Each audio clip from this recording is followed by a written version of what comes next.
evening, everybody. How are you? You will see I am downstairs tonight. Let me tell you why. Monday night, during both my classes, the upstairs connection just died. So I had a techie guru come on Tuesday, and he's coming back tomorrow and do whatever it is, install something that I'm going to be back in my office. Now, what that means is the dogs are right here. They're currently being really quiet. I can't promise that. So if they bark, I just apologize in advance. They might be good. I don't know. Okay, here's what we're going to do tonight. I'm going to talk about chapter 4. We'll look at the problems. I'm going to talk about chapter 16. We'll look at the problems on that, and I'll tell you about the test next week. Everybody in here has done the syllabus quiz, so you've got your attendance marked. So I would presume that means you did the Proctorio test as well, which means, you know, you're good to go on the test. Obviously, there won't be a Zoom meeting next week, but I'll be available by email if you have any problems with anything any problems on the test. So let me get chapter 4 up here. And let me go back to this, share my screen. I want this one. Okay, let's look at chapter 4. Come on, go. There we go. This should be a review again, because this is about financial ratios. Let me put this down and move it down there. Okay, we're going to look at ratio analysis, the DuPont identity, what happens when you improve ratios, some limitations and qualitative factors. Now, we're continuing from chapter 3. Remember, De Leon, the little nut people in Florida, did that expansion and it was horrible. So now they've estimated what they think they can do in 2020 to turn it around. Notice they've got their cash position back in good shape, but their accounts receivable and inventories have gone up as well. Everything over here on the liability side, they brought it down, brought long-term debt down, and notes payable. How they did that? They issued common stock. But they got their retained earnings back because their sales went up. Most important, their net income was positive again. They think they can turn this back. They issued stock. There it is. They issued 150 shares of stock. Earnings per share and dividend per share both went back. Shareholders are probably going to be happy if they can do this, because the stock price, remember, back in 2018, it was $8.50, dropped to $2.25. They think they can get it to $12.17. Now, why do we use ratios? Because they standardize numbers. It's easier to compare things. And you can say, well, sales went up from 6 million to 8 million, but cost of goods sold went from 3 million to 4.5 million. Well, it's hard to compare that type of thing. They do highlight weaknesses and strengths. You can compare a trend analysis. You can compare year to year, which we're going to do. How did they do 2 years ago, last year, this year? Are we moving in the right direction? You can compare against your peers, other companies that are more or less like you. You can have an aspirant company. In their case, they wanted to compete with Frito-Lay. That was their aspirant company. So they should look at Frito-Lay's numbers and see what those look like. There's industry numbers. Let me think. Standard & Poor's publishes some. I think Value Line does. A company called RMA publishes them. It used to be called Robert Morris Associates, RMA. They changed the name, interestingly, to Research Metrics. It publishes ratios by SIC code by company size, but they're publishing averages, and you don't want to be average. Now, why am I not moving? There we go. Now I forgot my little arrows. Okay, we're going to look at 5 types of ratios. Liquidity. Do you have enough money to pay your current bills? It says, do you have the right amount of assets versus sales? Are you using your assets efficiently to generate sales? That's what they're for. Are you using the right amount of debt and equity? Are you making a profit? A company needs to make a profit. If you're not making a profit, then what that's saying is long term, you're not offering a product or service that customers want. Now, all of these ratios, everything from those 4 categories, come from the income statement and balance sheet. For the market value set, we need the market price per share for those to see how that reflects the market. So here's their forecasted for 2020. Current ratio. There's 2 of these numbers in all these ratios that have a more or less a general benchmark. This is one of them. It should be greater than 1. You should have more current assets than current liabilities. How much more? Well, you don't want a lot more, because that means you've got money sitting around, assets sitting around that aren't generating anything. 2.34. Quick ratio removes the effect of inventory, which is frequently not liquid. In this case, the 0.84, that may be okay, but we need to compare it. And here we've got it. Looking at the industry average and their expectation for 2020. Now you'll note, in both cases, they've gotten their numbers pretty much back where they were in 2018. But in both cases, they're still below the industry average as well. And remember, that's an average. Inventory turnover measures how many times during a year a company completely sells out its inventory. This is a very much an industry-based number. If you think about it, you would expect a grocery to sell out their inventory a lot during the year. You would expect a company that makes earth-moving equipment to not sell it out so very often. So you need to compare this within the industry. In their case, note, they're well below the industry and they're going the wrong way. The numbers are going down. Not right. They may have old inventory. Their inventory control may be poor. Now think about it.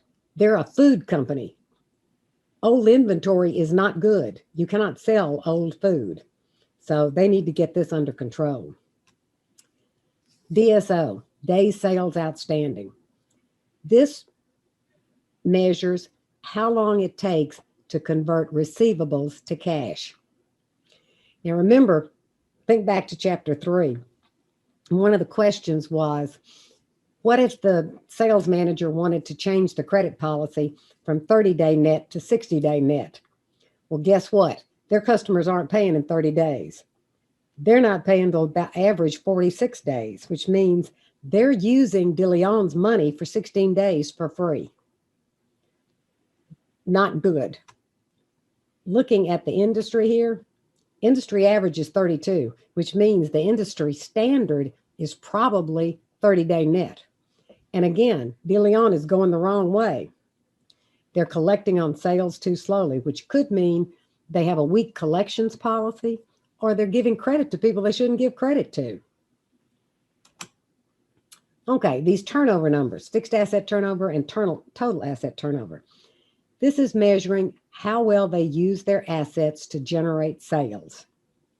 That's what you own them for. In this case, there you go. Fixed asset turnover is really good. Total asset turnover is below the industry. And notice it's gone the wrong way. This one is good. It went down from 18, but it's come back. The total asset turnover is below the industry because they've got too much accounts receivable in inventory. Debt to capital. Total debt to total capital invested. Note, total debt includes notes payable. In this case, 2639. The other measure here, times interest earned, EBIT divided by interest. This is a number that, say, a bank or a lender would look at to determine, is the company earning enough money to pay the interest on their debt? So higher is better, and their number's okay. It's below the industry, but look how they've turned it around. Their debt to capital is better than the industry. They have less debt because they issued stock. So they pay it off their debt. Okay, we've gotten to profitability. Operating margin, EBIT divided by sales. This is basically, before you take into account interest and taxes, just are they making money on sales? Yeah, 5%. Profit margin is their basic bottom line. And basic earnings power takes out the effect of interest and taxes again. That one is an industry type number. Looking at these, the operating margin, they've recovered, but they're still way below industry. Profit margin, again, they've recovered, but still below the industry. Basic earning power, again, they've recovered from 2019, but they're still way below the industry average. A lot of room for improvement in all of those. Okay, profitability, return on assets, return on equity, return on invested capital. Return on assets is just how much income you're generating on your assets. Return on equity is the one that investors look at the most. That's what they're concerned with. Return on invested capital takes into account both of the debt and equity. All of them rebounded.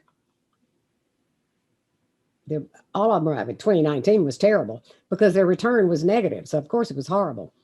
Every one of them is all below the industry. That one in particular, look at the wide variation there. That's caused by the fact that they had so much debt in 2019 and they got rid of some of it in 2020. Now, whatever all this says on here, let me kind of give you the nutshell picture of it. Effects of debt on ROE. If I own the company's worth $100 and it's all equity and I own it, and I decide to borrow $50 and buy out 50% of my share. So now the company is 50% equity and $50 equity and $50 debt. And let's say the company makes net income was $20. Well, before it was $100 equity, $20 income, net income, return on equity was 20%. When I made it 50-50, the company's still worth exactly the same $100, but now the return on equity is 40%. Nothing changed. I just got rid of some equity, replaced it with debt, drove the ROE up. Now, from that, they say ROE does not consider risk and the total amount of capital invested, which it doesn't. So, which is why they kind of like EVA. Okay, here's where we're going to need the market price. They're estimating they can turn the market price to $12.17, which will get their PE up to 11 and their market to book. This is total common equity divided by number of shares to 156. Well, both of them are much better than they even were in 2018, but they're still below the industry in both cases. PE, whoops, let me back up, sorry. PE ratio measures how much investors are willing to pay for a dollar of earnings. A lot of times with particularly new firms, new exciting firms, you may see a really high PE ratio. They don't have much earnings, but investors see a lot of potential there. They're paying for future earnings. Market to book is the one that should be greater than 1. And let me say, that's the other one that has a benchmark. It should be greater than 1. And here's why. If the market price of the stock is $8 and the book value per share is 12, the implication is that I can buy the company at market price for $8 and sell the assets for $12. Now, you really can't for a whole lot of reasons. Book value, excuse me, is exactly that. It's book. It's an accounting number. It doesn't have anything to do with what it would actually draw in the market. If you did it and tried to liquidate, it would be a distress sale and you wouldn't get $12. But the implication, when this is below 1, the implication is that the market does not view management as doing a good job of managing the firm. In both cases, higher is better. Higher PE is better. Higher market to book is better.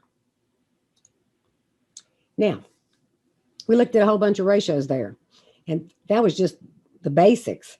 I mean, every industry has got their own whole set of ratios that they use. I mean, hotels look at occupancy, airlines look at load factor, all kinds of things. This CFO, at DuPont, whose name I'm sorry I don't know, because he named it the DuPont identity, not his name. He said, I get this report every accounting period with all these ratios on it, and some of them are good and some of them are bad. And, you know, I mean, where do I look? How do I know what to do? Well, if investors are looking at the ROE, let's break that down into the three categories: expense control, profit margin; asset utilization, total asset turnover; debt utilization, the equity multiplier. Here's how that looks. All of those cancel out and you end up with ROE, net income over equity. Now, what that lets him do is look at it and say, okay, the problem is here in total asset turnover. That's where I need to focus because that's what's causing us a problem. And here we are for De Leon. No surprise, in 2019, because they had a negative profit margin and a lot of debt, they have a very negative ROE. For 2020, yeah, for 2020, their number's better. This is much better, but their total asset turnover is low. That's what's keeping their number low. Now, looking at those ratios, what could we improve? What if we could get the days sales outstanding down to 32 days? Right now it's 46.44. What if we could get it down without hurting anything else? All it's going to do is move money from accounts receivable up to sales. Well, back here, sales per day, 18,905.75. That's the current. That would be the new. So we would free up $273,000 in cash. We just shift it up. So that's what it would look like. What could you do with that? Well, you could repurchase stock. You could expand the business. You could pay off some debt. All of those are positive actions that would be reflected in the stock price. Investors would take a positive view of that. Now, let's talk about some problems. I'm a numbers person, so I really like the numbers, but there's some issues with it. What if the company you are trying to compare is a conglomerate? They've got all these different divisions. If you're outside, all you're going to be able to see are consolidated numbers. If you're inside, you can probably get division numbers. So suppose you're trying to compare to General Electric. They make light bulbs and aircraft engines. Really difficult. Very difficult to have any type of comparable to them. In an MBA class in the past, I've asked students as a project to pick a company and do a complete financial analysis on the company and on their peers, their main competitors. And a lot of times students pick the company they work for. I mean, a lot of students pick FedEx, people like that, because they're here in town. My advice is, if you ever faced with that, pick a company that only does one thing and their competitors are clear and obvious. Home Depot and Lowe's, Wendy's and McDonald's. Make it easy, because if they do a whole bunch of different things, then you've got a problem. Different operating and accounting practices. We like to think that a company following generally accepted accounting practices, all their accounting statements are going to be comparable. They're not. Management has a lot of flexibility in how they handle things, and it's not going to be in the numbers. You're not going to see it. It's back in the notes. Question? Did you have a question? Okay. Like I said, sometimes it's hard to tell if a ratio is good or bad. You have to compare it to something. I mean, we can say De Leon's current ratio is 2.34. Okay, that's not horrible. It's better than 1. But if everybody in the industry is running at 5, it's not so good. Makes it hard to tell if they're in a strong or a weak position. As I pointed out, industry averages are exactly that. It's an average. That's the C performance in the industry. You should aim to be better than that. How am I not moving? There we go. If the company is seasonal, that can distort numbers. There are whole books dealing with window dressing techniques that companies can undertake to make their statements and their ratios look better. Inflation can distort the balance sheets. It's a good question. Are the firm's revenues tied to one key customer, product, or supplier? Let's look back a few years. Right today, it's probably Walmart. But years ago, it was Sears. And I can remember this story. Sears talked to a bicycle maker, and I think they were in Birmingham, Alabama. And they wanted to carry the bicycles in the Sears stores. It was a relatively small company. Of course, the company's ecstatic. I mean, my gosh, they're going to be sold at Sears. And they grow and they expand so they can, Sears wants more bicycles. Sears is controlling them and they have not invested in them if you're that tied to one key customer. One key product. I doubt any of y'all are old enough to remember a pet rock. It's exactly what it sounds like. You can't be a one-trick pony. For a company to be good, they have to keep coming out with new products, auxiliary products, add-on products. One key supplier or distribution channel. When you study supply chain, a lot of companies want to buy up and down their supply chain. They want to control their supplier and their distributor so that they're not dependent on an outside third party. What percentage of the firm's business is generated overseas? Nowadays, almost every firm sells overseas and may source product or raw material overseas. Depending on where you're doing business, well, anywhere outside the country, you're going to be exposed to exchange rate risk. Depending on where that is, there may be political and economic risk as well. The firm's competitive environment. Warren Buffett made a statement, something to the effect of, if you're in an environment where if you want to raise prices by 10%, you have to have a prayer meeting, you're in the wrong business. What he's saying is, even if your cost to do business goes up, the competition is so strong that you cannot raise prices, you're in trouble. Future prospects. Is a company looking toward the future? Let me back up on that one a little bit and go back to the one product. Think about Apple. Awesome example of not just one product. They don't resist for a moment coming out with a new iPhone, a new iPad, new AirPods, new whatever. Because it keeps them in the news all the time. They're coming out with whatever it is now. Is it iPhone 13? It must be 13. I've got a 12, so it must be 13. iPhone 13.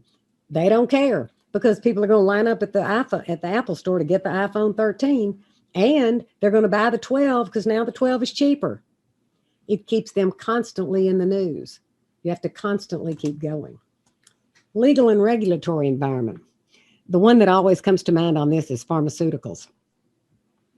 For two reasons. When a pharmaceutical gets to the point of clinical trial, they have spent 75 to 80% of the cost of development. I mean, they have a huge investment in R&D, and they have almost unlimited liability. Think about how many ads you've seen on TV for, did you take this 20 years ago for so-and-so? Contact us now for a class action suit. I mean, the liability is just enormous. That's not reflected in the numbers anywhere. Chapter 4.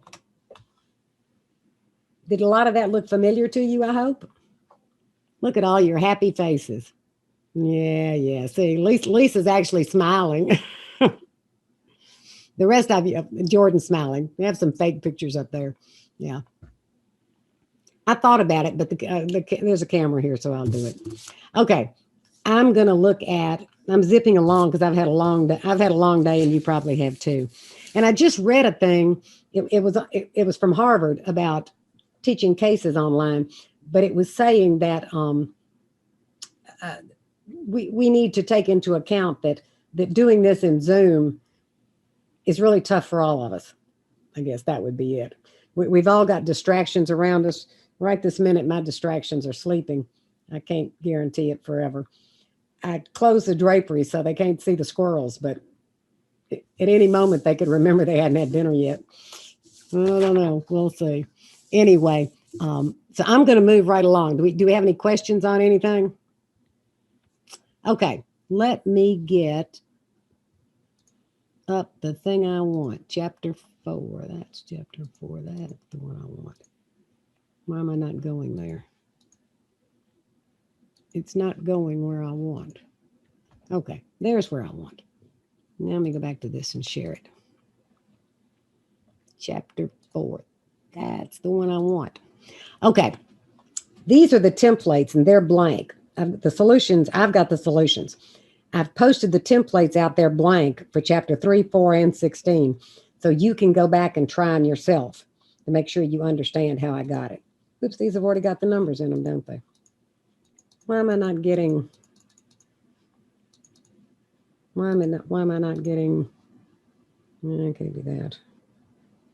I have no idea why I'm not getting, I'm going to bring up chapter 16. It's like it's just sitting there dead. I have no idea. Well, I'll try something different.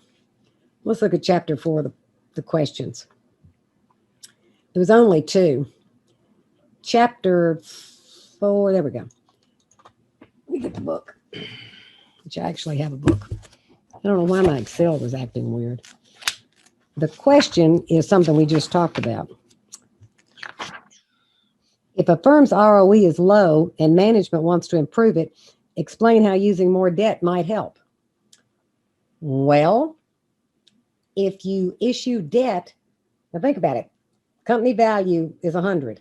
You issue debt for $50 and you buy back $50 worth of equity.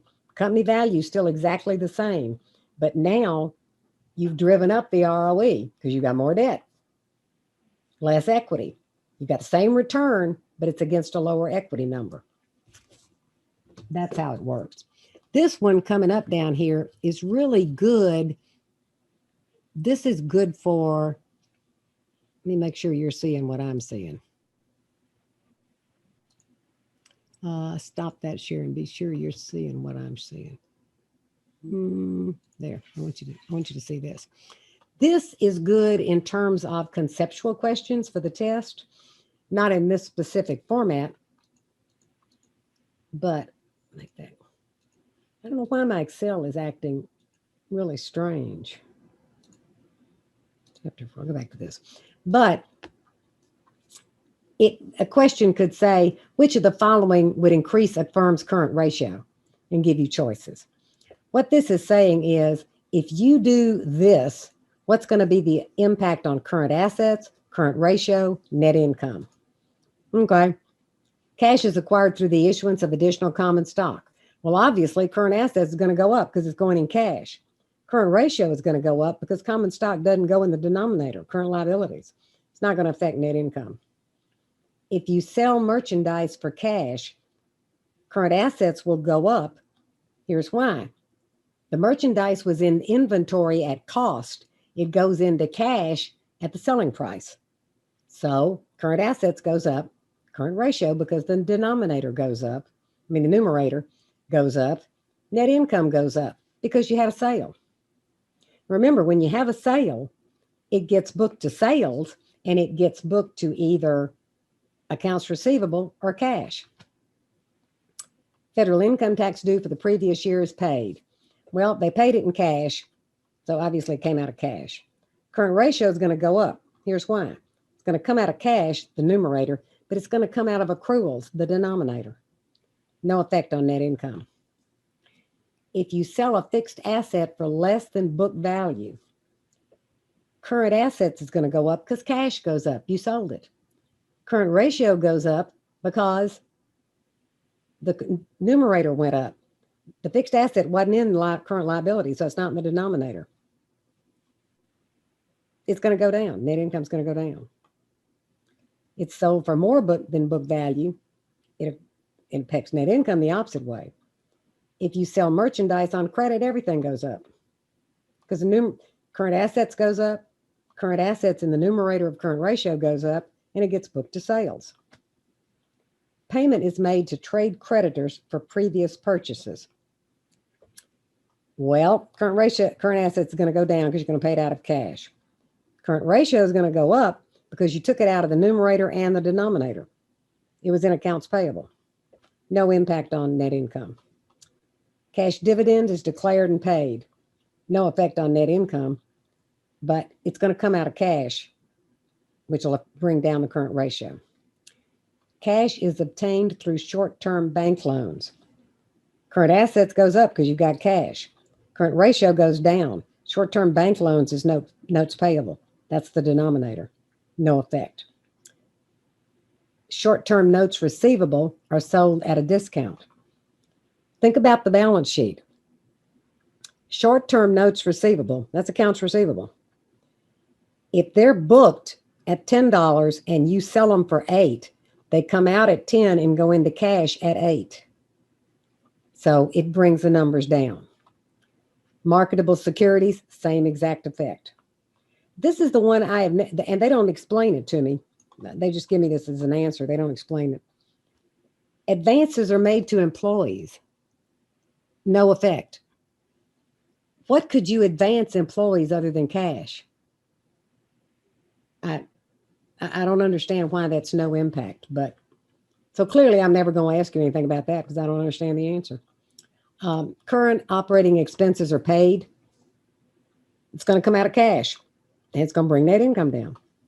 Short-term promissory notes are issued to trade creditors in exchange for past due accounts payable. It's not going to have any impact. Now you're over on the liability side. You've moved something from accounts payable to notes payable. They're still up there in current liabilities. But if you issue 10-year notes, that's long-term debt. So now current ratio is going to go up because you took it out of the denominator. It's not notes payable or accounts payable anymore. Fully depreciated asset is retired, no effect. Accounts receivable are collected, asset side of the balance sheet. You move it from AR up to cash. Equipment is purchased with short-term notes.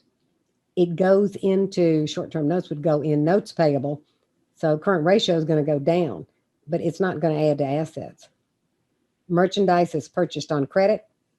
Current assets is going to go up because you bought inventory, but it also went into accounts payable. Estimated taxes payable are increased. No effect on assets.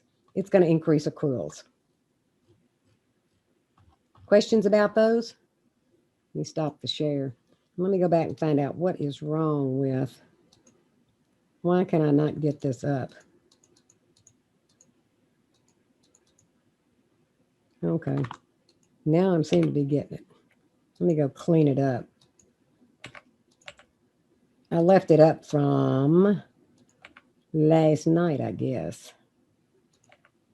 because I taught this class last night. Before you get a good look at it, I'll clean it all up. Well, I'll take that one out. I don't think I did much on this one. Okay, now I'm going to go see if I can share it correctly. This one, let's see if it works in out. Okay, day sales outstanding. Baxley Brothers has a DSO of 23 days. Annual sales, $3,650,000. What's its accounts receivable balance, assuming a 365-day year? Okay, here's what I like about these. Given the formula sheet, which you can go look at, and all the ratio formulas and the income statement and balance sheet, you should be able to calculate all the ratios. That shouldn't be a huge challenge. Excuse me, I got to get a sip of Coke here. This makes you use the formula algebraically to solve for something else. Well, if that's the formula, then accounts receivable is equal to sales divided by 365 times DSO. There it is.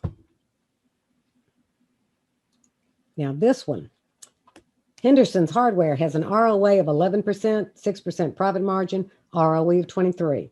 What is total asset turnover? What's the equity multiplier? We're using these formulas right here, ROA and ROE. Okay, ROA, it's profit margin times total asset turnover. So total asset turnover is equal to ROA divided by profit margin. Okay, if we want equity multiplier, that's going to be equal to ROE divided by total asset turnover, wherever it is, times the profit margin. Everybody with me? Not hearing from you. Yes. Okay, I like this one. Here's what they say. No, Baker Industries net income is $24,000. Interest expense is $5,000. Tax rate's 25. Notes payable is $27,000. Long-term debt equals $75,000. Common equity is $250,000. They only have debt and common equity, no preferred. What's their ROE and return on invested capital? Okay, let me get it up here and blow it up a little bit, if I can. I'm going to move that over so I can blow it up. Okay, there's probably a better spot. Okay, here's the catch. ROE is easy because you've got this. You've got net income and you've got common equity. So that's a no-brainer. Return on invested capital. You don't have EBIT, and you can have total capital here in a minute. But you're going to get EBIT by backing up. Here's how you're going to get it. Okay, this is the EBT is equal to net income divided by 1 minus the tax rate. So the tax is that. They told us interest, so you just add those two together. There's EBIT. So you're kind of doing the income statement going backwards. To get return on invested capital, we've got notes payable, we've got long-term debt, we've got common equity. There it is. So to get return on invested capital, it's going to be EBIT times 1 minus the tax rate divided by total invested capital, 7.88%. I have a question. Okay. On our test, like right underneath or right beside step 1, are we going to have where EBT, are we going to have that formula out beside it, or do we? It'll be on the formula sheet. It'll be on the formula sheet. So basically, we can just follow what it says. Yeah. Let me go over here and look on the formula sheet. I'll share it just in a second, as soon as I get there. I'm pretty sure. Yeah, that's still hidden, but I think it's here. I'm pretty sure it is. Yeah, it is. Let me go share this for a second. Oh, it's up here now. Stop that share. I'm going to share something else. There we go. That's what I want. The equations are right here. They're under Unit A, right down below all the stuff. And here they are. Now, you need to print this out before the test because I don't think Proctorio is going to let you open it as a tab. So you need to print it out. And it comes right from the appendix in the book, which is why there's blank pages in here, because it gives it to me as a PDF. But see, there's all of your formulas right there. In words, as a matter of fact, which is kind of nice. ROE? This is a bit of a rhetorical question, but like I was having some trouble with like the MindCat questions. Should I have been referring to this? You can. You certainly can. I mean, yeah, it's in the back of the book. Like there's a blank page that I can't make go away. Okay. But you can when you print it. Finding the formulas, and I was confused. Oh yeah, absolutely. Okay. And I do want you to have it on the test. As a department, we've had a ton of discussion. We haven't had any recently because we got other stuff to worry about. Whether we should allow formula sheets during tests. I'm for it. Let me say that. And here's why. I do not want you to memorize these formulas. I don't. I want you to know which one to pick and where to find the stuff to stick in it to use it. Now, when you get up to a senior level class, I mean, yeah, some of these formulas, I know them backwards and forwards. I'm supposed to. I want you to know which one to pick and how to use it. I think at this point, that's more important. I certainly don't want you spending your time memorizing all of this. I don't think that's the best use of your time. So, okay. I have another question about the test. Like, I've noticed a lot of our mind type work is like word related, and we're just like putting in like definitions. Mhm. Is it going to be like that, or is it going to be like Excel problem based? There's two kinds of, there's 50 questions. There's 25 conceptual multiple choice that will either be definitions or, and I can put out an email tonight because the test is not the same for both sections, but the format of it's the same. Those questions are going to be definitions or what I'd call concepts, like I just gave the example. Which of the following would increase the firm's current ratio? So it's related to a excuse me, to a formula without numbers, if that makes sense. Then there's 25 problems that are worth 3 points each, and those are going to look like your mind tap and end of chapter problems. You're not going to need Excel for it. Going to need your calculator for it, but you're not going to need Excel for it. You won't have Excel for it. I wish you could. I wish we could, but we can't. So, and they will in fact look like the end of chapter and mind tap. The mind tap and end of chapter are the same thing. They're just different numbers sometimes. So they'll look like that. Does that help? And yes, you can use the formula sheet. Of course, you can use your calculator. You can use scratch paper. And a student in the other class asked me about the settings in Proctorio because he said he had some professor that set like to trigger it if you looked away from the screen too much. Yeah, I can set that. I can, yeah, that might be applicable if the whole test was on the screen and you were supposed to be looking at it and answering questions. You're not. You're supposed to be looking at the formula sheet, looking at your scratch paper, looking at your calculator, looking back at the screen. So no, you can look away from the screen. You don't have to stare at it. Okay, let me see if I can get. Do you mind showing me again how you got to the formula sheet? No, not a bit. That's the one I want right there. Let me go back here and see if I can get you back. It is under, right over here, lesson units, unit A, and it's all the way at the bottom, right there. Exam 1 equations. And it's a PDF, and you can print it. Now, this one, I believe this one completely comes from the end of the chapter. On some of the chapters, I've added some that I thought were helpful. So we'll see when we get to those. But at any rate, yeah, this should all be here. Did that help? Yes, ma'am. Thank you. Sure. Got another sip of Coke. Okay, let me see here. Let me go back to this one. Oh, let's see. Oh, okay. You're given the following information. Stockholders' equity, as reported on the balance sheet, 6.5 billion. Price earnings, that needs a little G in it, 9. Common shares outstanding, 180 million. Market to book, 2. Calculate the price of a share of the company's stock. Okay. Market value of equity is simply common equity times market to book. That's billions right there. So to get the price per share, I'm going to divide that by the number of shares and multiply it times 1,000. That's the price per share.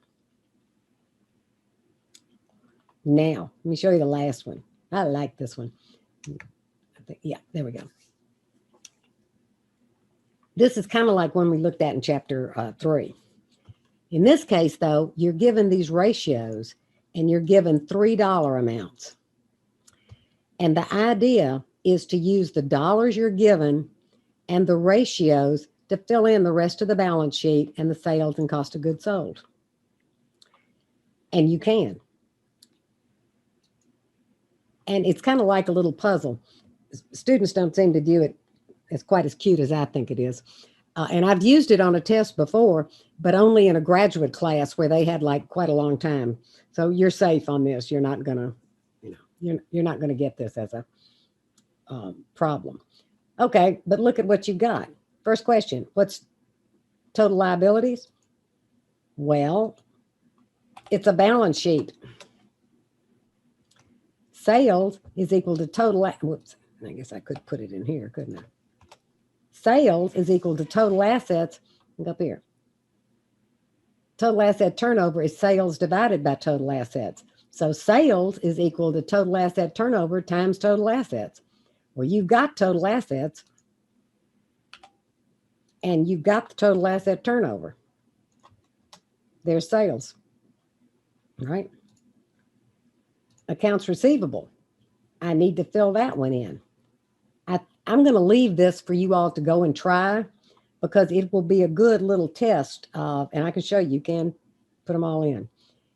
Work your way back through this because it will give you a good idea of how you can use these numbers to find all of the missing numbers. If you have trouble, I'll put it out there as a blank. I'll do another one. Sales divided by 365. You've got your formula up here. Day sales outstanding is equal to accounts receivable divided by sales divided by 365. So accounts receivable is DSO times sales, which we just got, divided by 365. There's your accounts receivable. So using what you got, you can fill all of these in.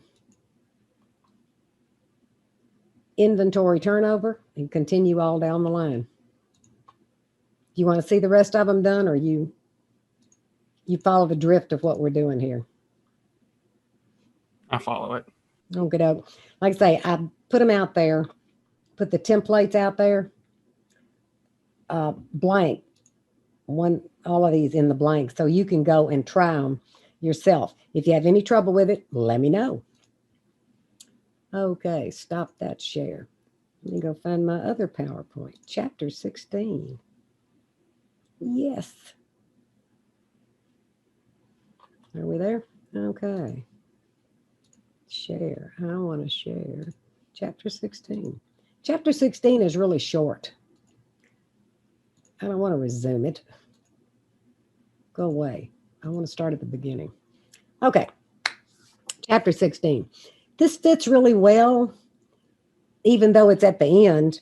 It goes really good with 3 and 4 because it fits nicely with the accounting statements. And since we stop our coverage at 12, this fits a lot better here. We're going to look at forecasted financial statements, the AFN equation, reviewing them, excess capacity, and some things about factors. We got a new company, New World Chemical.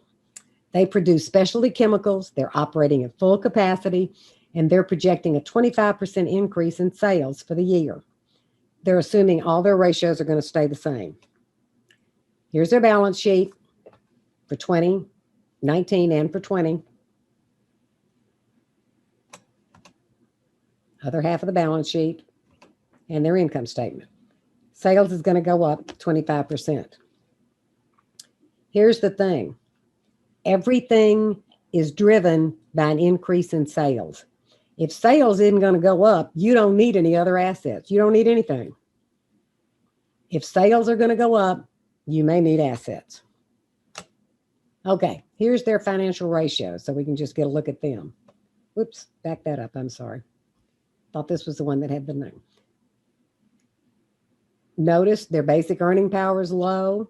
Their profit margin, and really all of them are bad, except liabilities to assets, they're low, and their payout ratio, which they control. That's how much they're paying out in dividends, and they can control that. Look at their day sales outstanding. Almost 44 days, where again, the industry average is probably 30. So in general, they're not in extremely good shape, and their return on equity is not good. Now, again, when a company is operating at full capacity, that means to grow sales, every asset must grow proportionally with sales. Current assets, fixed assets. On the liability side, accounts payable and accruals grow. Notes payable does not. Notes payable is not an operating liability. It's a financing liability. They're saying the profit margin is going to stay the same. They're going to pay out 30%, and their sales is going to increase by 25%. This is our formula, AFN, additional funds needed. What we're trying to figure out is if the company wants to grow by 25%, how much funding are they going to have to go outside to generate? Well, let me start. I could have sworn this thing had little pop-ups, but I guess it doesn't. Right here is what they're going to need. This is assets required per dollar of sales. This change in sales is dollars. We talked about it being 25%, but that's dollars, because this has to be dollars. That's a ratio, that's a ratio, that and that are ratios. So these have to be dollars. This is what you're going to need total. This is how much you can spontaneously generate. This is how much you can generate through retained earnings. A asterisk is the assets tied directly to sales. For New World Chemical, it's all their assets. S sub 0, last year's sales. S sub 1, next year's projected sales. Delta S is the increase in sales. Whoops, it's in dollars. It's the difference in dollars. They frequently give it to you as a percentage, but we need dollars. L asterisk is the liabilities that spontaneously increase with sales. That is only accounts payable and accruals. Now that A asterisk divided by S sub 0 is called the capital intensity ratio. It's how much assets are needed to support each dollar of sales. Trying to think how to say it. The higher that number is, the more AFN you're going to need. Spontaneous liabilities ratio. M is the profit margin. RR is the retention ratio, the percentage of net income not paid out as a dividend. The payout ratio is POR. RR is 1 minus that. For New World Chemical, sales are going to go up $500 million. So their capital intensity ratio is 0.5. They need 50 cents in assets for every new dollar of sales. They can generate 5 cents internally. They're going to generate 0.0315. This is their profit margin, and this is their retention ratio. Plug all of that in. If they want to grow by 25%, they're going to need about $170 million in outside funding. Now, they've looked at this and they've said, whoa, we need customers to pay faster next year. So we think we can get our DSO down to 34 days. They're going to build a new facility and boost the firm's net fixed asset, boost it to $700 million. And they think they've got a new inventory system that it's going to increase the inventory turnover to 10. It's going to adjust the firm's assets. It's not going to affect the liabilities and equity side, and it's not going to affect the income statement. Here's what's going to happen. Yeah. Okay, now, if they can get day sales outstanding down to 34, they're going to be okay. They're going to be close to the industry average.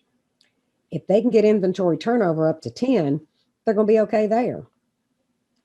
Total asset turnover, it's going to stay okay. Payout ratio is still okay.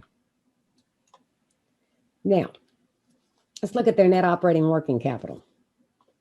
For 2019, it was 400. Fixed assets for 2019 was 500. So total capital is the sum of those two, the investment in capital.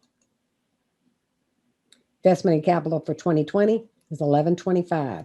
Same thing. Change in net operating working capital plus net fixed assets. So the difference is what they invested. And here's their free cash flow. We looked at it in the previous chapter. It's negative. Remember, free cash flow can be negative if a firm's expanding, and they are. 25% is a pretty good growth number. Now, we assumed that New World Chemical was operating at full capacity. What if they weren't? Suppose they were only operating at 85% capacity.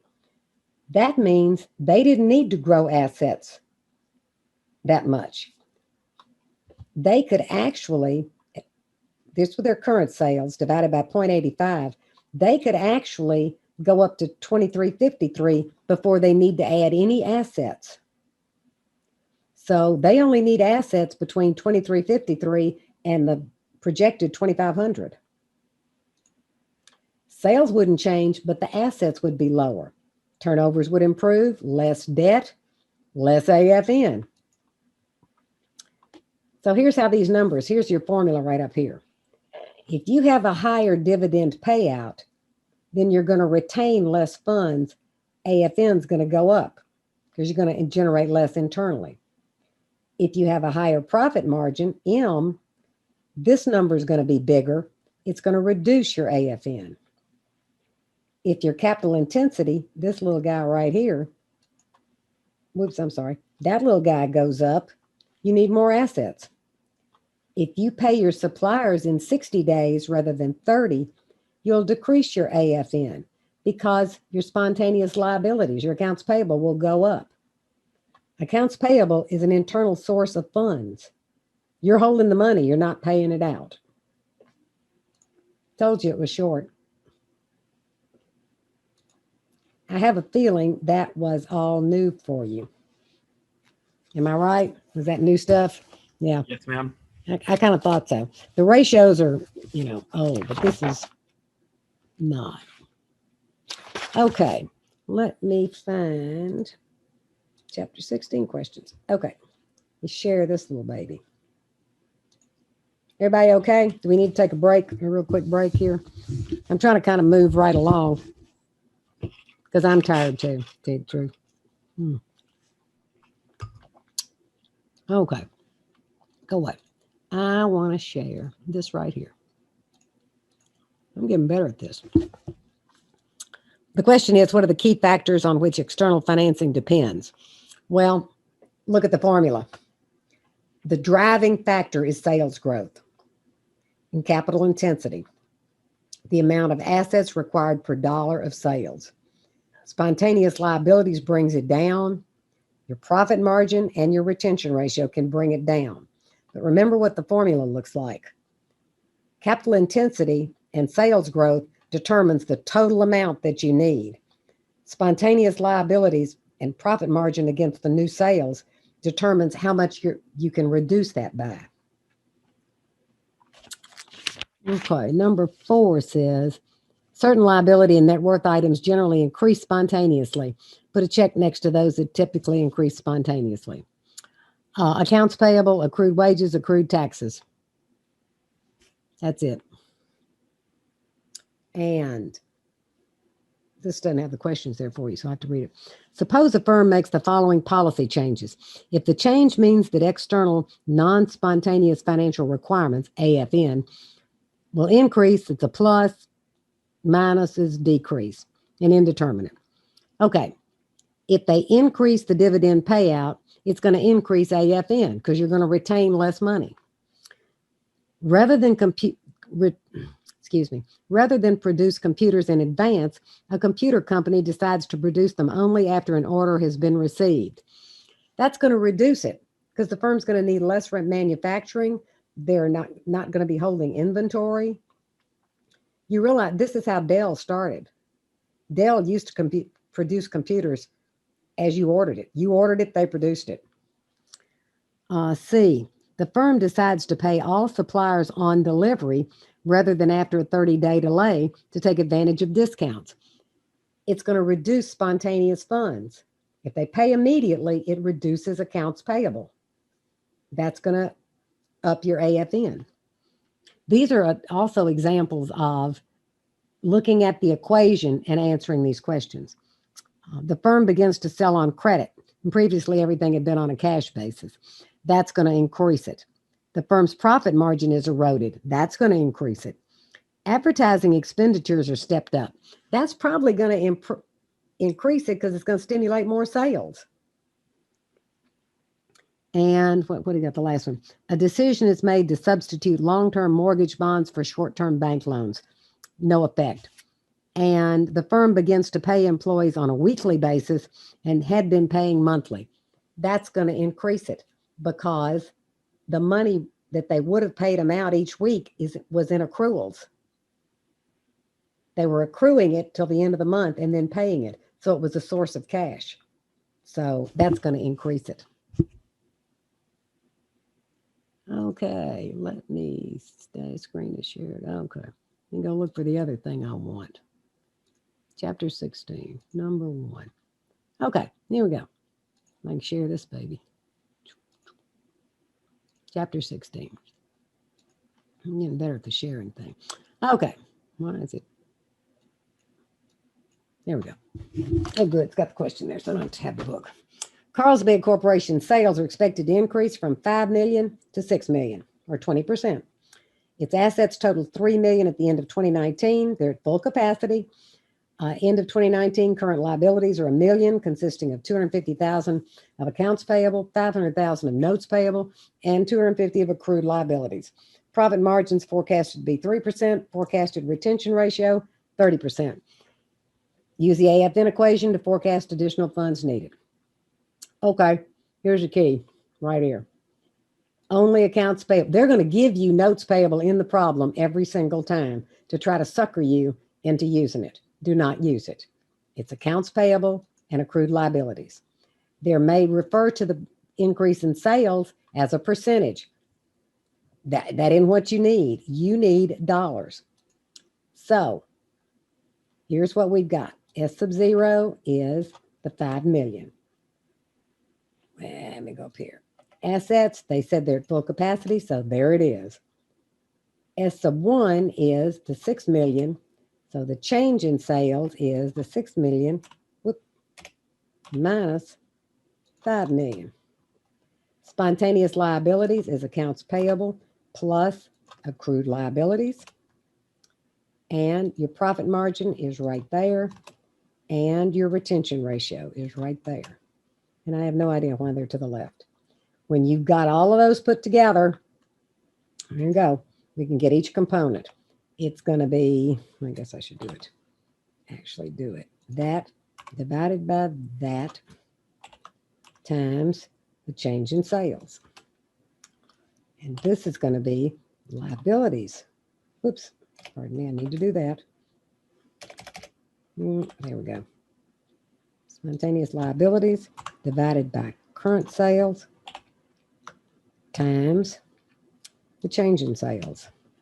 And this one is equal to the profit margin, that one, times new sales times the retention ratio. So the AFN is equal to the first one minus the second one minus the third one, 446. Now, let me talk for a minute. I'll put this up a little bit. Let me talk for a minute about what the fan on here is getting warm in here, where I typically see students make mistakes. Two places. Change in sales is dollars. It's not a percentage. They can give it to you as a percentage, but it has to be dollars in this equation. Do not include notes payable, and be careful. Sometimes they'll tell you the retention ratio. Sometimes they tell you the payout ratio. You have to convert that to the retention ratio. Now, and for some reason, and I've seen this several times in, students doing it in a test, this third component here, they just leave one of them out. I'm not too sure what it is. If you pick the elements correctly, it's just a plug and chug. It's really not that big a deal. Now, the second one, and I'm going to go over here and just scroll down. because we're repeating the calculation on this. What this says is, what if total assets was 4 million instead of 3 million? Well, that drove the capital intensity ratio from 0.6 to 0.8. So it drove up AFN. Now I need 80 cents for every new dollar of sales instead of 60 cents. Number 3 says, what if it goes back to 3 million, but we don't pay out any dividends? We retain everything. Well, that's going to make this bigger over here. That's 100% retention. AFN goes down to 320. So 1, 2, and 3, and I can assure you there is an AFN problem on the test. So you need to be sure you're comfortable, at least with the plain vanilla version here. Just be careful of your definition of the elements and that you're using them correctly. You've got to come out with dollars on the end. AFN is dollars. Okay, look at number 5. Williamson Industries, they've got $7 billion in sales and $1.944 billion in fixed assets. And currently, fixed assets are operating at 90% of capacity. What level of sales could they have obtained if they'd operated at full capacity? Well, sales divided by 90%. Whoops. Apparently I need more space. No, I don't either. There we go. Okay. What's their fixed assets to sales ratio? That's the ratio of fixed assets divided by full capacity sales. See how neatly that comes out. What if sales increase by 15%? Well, that's going to be that times 1 plus the 15%. So they don't need any fixed asset increase up to that minus that, right? So the change in, if that's what they're, yeah, that's all they need to cover. They don't need to cover anything up to here because they're good. They only need to cover that. If that's the ratio, then it's that times 25%. That's what they need to add. That's their increase in fixed assets. Now, this last one, what are they saying here? Paladin Furnishings generated $4 million in sales during 2016. Oh, yeah. I want to show you this, but I want you to look at this formula. I don't believe there's one on the test, I don't think. Because, for a reason. Look at that formula. With any formula, given enough of the elements, you could solve for any one over here. You could solve for anything. But realistically, there's only 2 things you really would want to do with this formula. You'd want to know, if we want to increase sales by X percentage, how much outside funding do I need, AFN? Or alternately, if I don't want to go outside for any funding, AFN 0, how much can I grow sales? What you're doing is setting AFN to 0 and solving for either S1 or the change in sales. That's what this is set up to do. And let me get back up here because I'm not going to go through all the steps. I'm going to show it to you. The reason I am not that concerned with working through it, and here's why. Here's what it looks like. Because when you get to 338, I'm a little too far. The textbook gives you a formula for this. They've solved this around. But here's what you do. Let X be the change in sales. Plug in AFN is equal to 0. They've given you all the data. Plug it in and solve for X. S sub 0 minus X. Solve algebraically. That's how much they can grow sales without going outside for any funding. Make some sense? Yes. I like that. I like that they bring it up in here. But when you get to 338, you do two other things. They have a formula for that. They also look at what's called a percent of sales approach, which this is AFN's kind of a back of the envelope. I mean, you can get those numbers and just, whip it out. the percent of sales approach, and everything is based on sales growing. That's the start of everything. But you actually project the income statement and the balance sheet.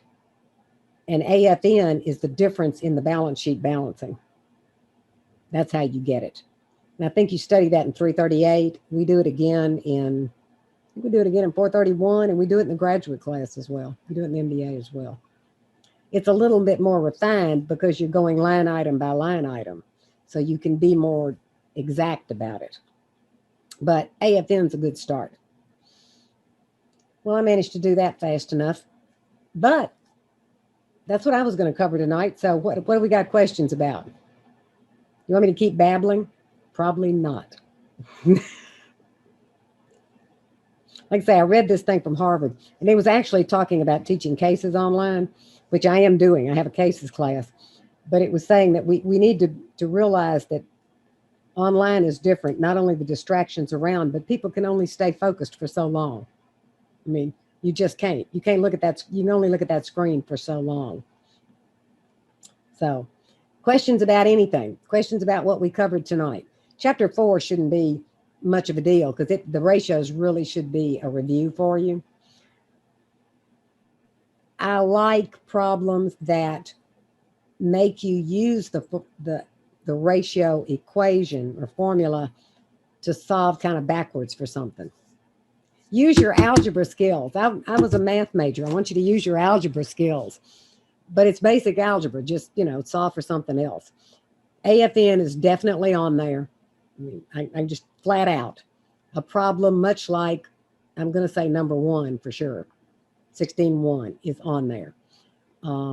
There's going to be problems on solving for parts of the statement of cash flows, solving for parts of stockholders' equity. I think we looked at a couple of those.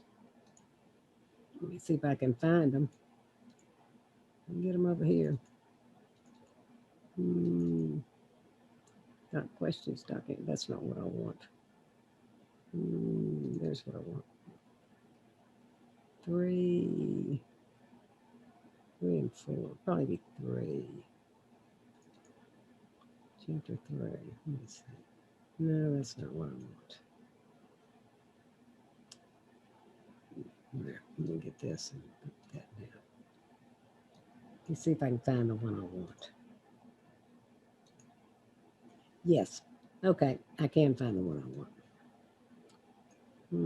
Share my screen. I want this one. Like this, where you're given data about the retained earnings at the beginning of the year, retained earnings at the end, and you solve for the missing number.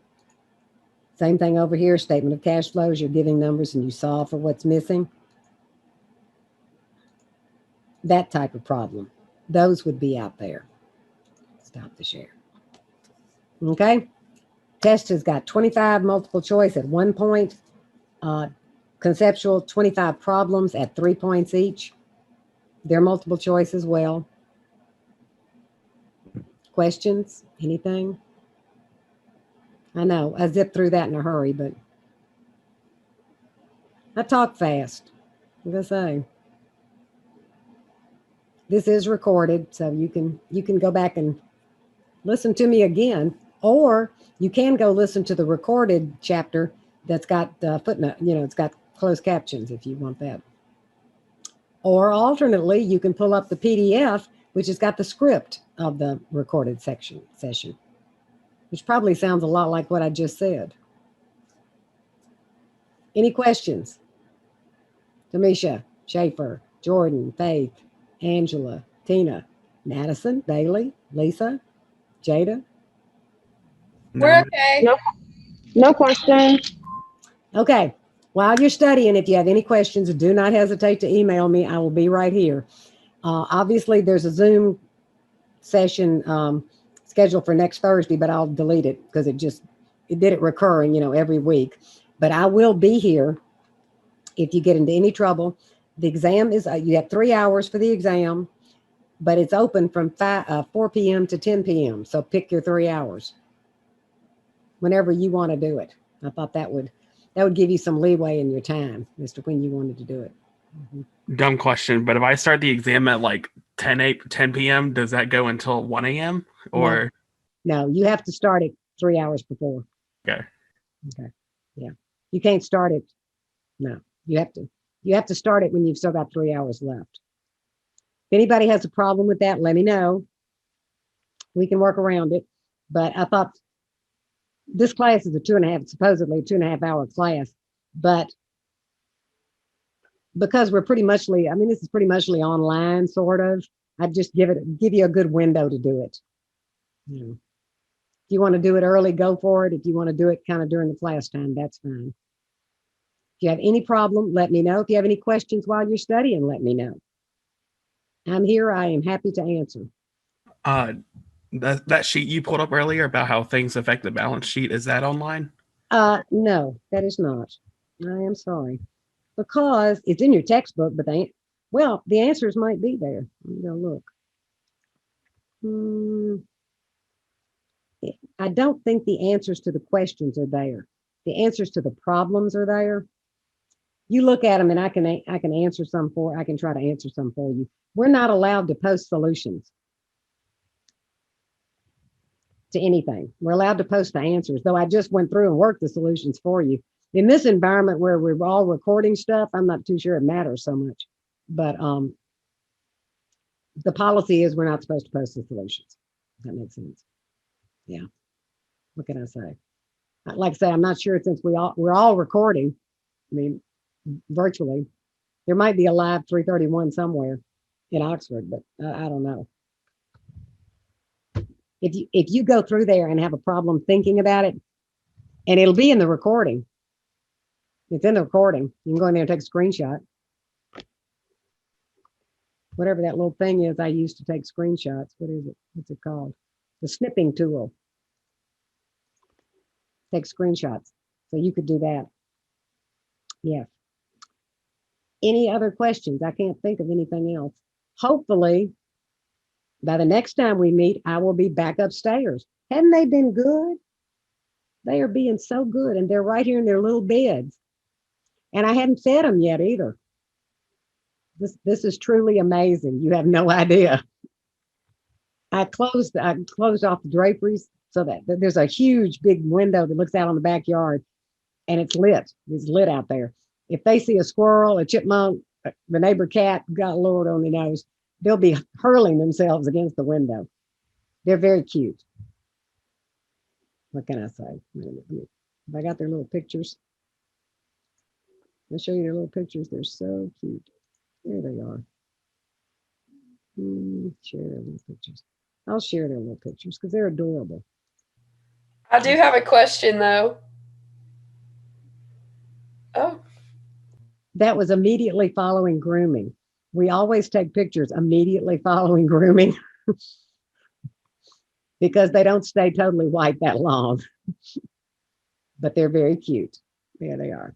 That's Riley, the big guy, and that's Cooper. They're cutie pies. And they're being really, really good. So I'm going to give them good treats because I had to teach down here last night too. So hopefully I'll be back upstairs next week, which will be better all overall. But at any rate, they've been good. If I had to pick one of them up and hold them, hey, your dog can come on your end. It's okay. It's not that big a deal. If I have to pick them up and hold them, well, I have to pick up and hold one of them. Okay, who had a question? What are you watching on the TV? Because I can see it in the reflection. Oh, it's the Hallmark Mysteries and Movies. Oh, man. Yeah. Oh, you can see it reflected. Yeah. It's Hallmark Mysteries and Movies. I don't know what. It's probably The Good Witch or something. I've got it on mute. I don't know what it is. Thank you for asking because I also wanted to ask. Oh, okay. It's Hallmark Mysteries. So did I. Okay. I'll have to know. I'll have to clean up my TV act. It's Hallmark Mysteries and Movies, I'm sure, because I have it on there. I consider it Nancy Drew for adults. Don't apologize. It just looks like they're dancing in the back and it's kind of entertaining. No. Growing up, I loved Nancy Drew, the Nancy Drew mystery books. The movies on here, during the day, they have like Monk, who, if you've ever watched Monk, where he, went around and always wanted the wipes and all, we have become Monk. I mean, we thought he was funny.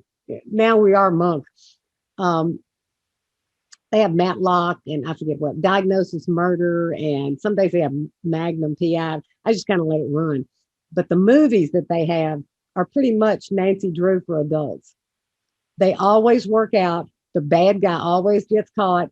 Nobody bad, nobody good ever gets killed. It's always a happy ending.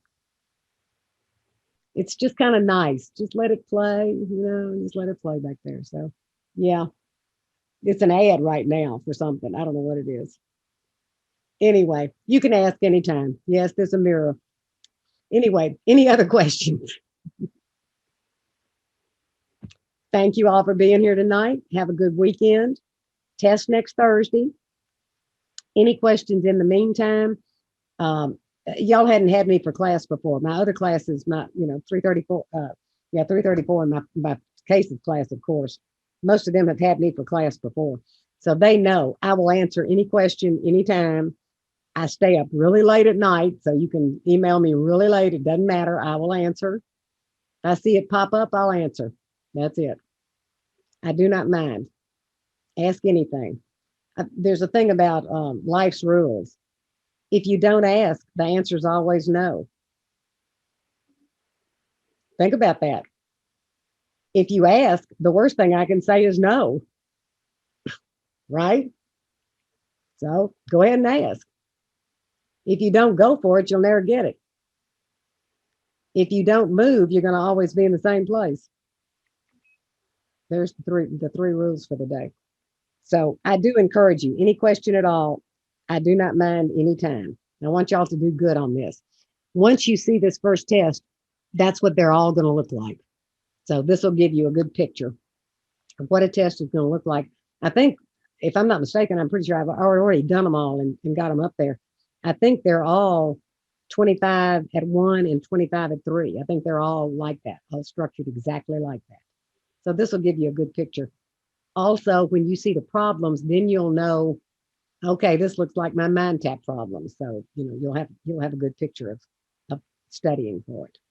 But I would say review terminology and concepts for the one-pointers. End of chapter mind tap for the problems. And end of chapter is mind tap. I mean, they're the same thing. Everybody on mind tap okay? Everybody got it all right? Okay, Yes, good. Good. Mind tap's got an awful lot of good stuff out there. They if I can get there, no boys. Go back. They're cuties. They're still being good. They're just amazing. I don't know why. And I've been gone a lot today, so let me pick a spot. This one's just as good as any, and then I'll share this. Share my screen. Chapter 4, that one. Check out these, the end of chapter problem walkthroughs, because they have videos that walk through problems that I didn't necessarily work. I just worked a selection of problems from the end of the chapter. Look at how many of those they work on chapter 8, chapter 4. Formula approach. When we get up to some other chapters, they may show you an Excel approach. They'll show you the formula approach. So if you're having problems with any of the problems, look in here and see if they do a walkthrough. Can't hurt. If they don't, and you're having trouble getting a problem, email me about it. I'll be glad to help you and show you how to get it. We good? Yes, ma'am. Okay. Y'all have a good weekend. That's it. Not bad.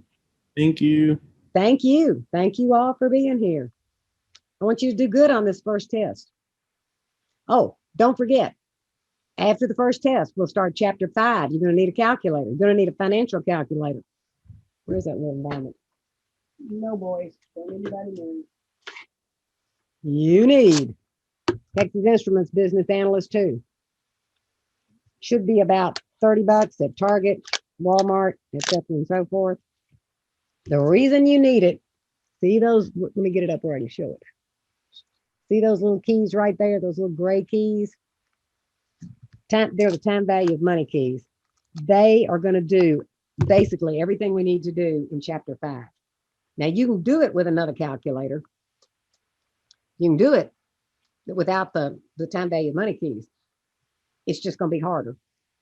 Let's just be honest about it. It's going to be harder.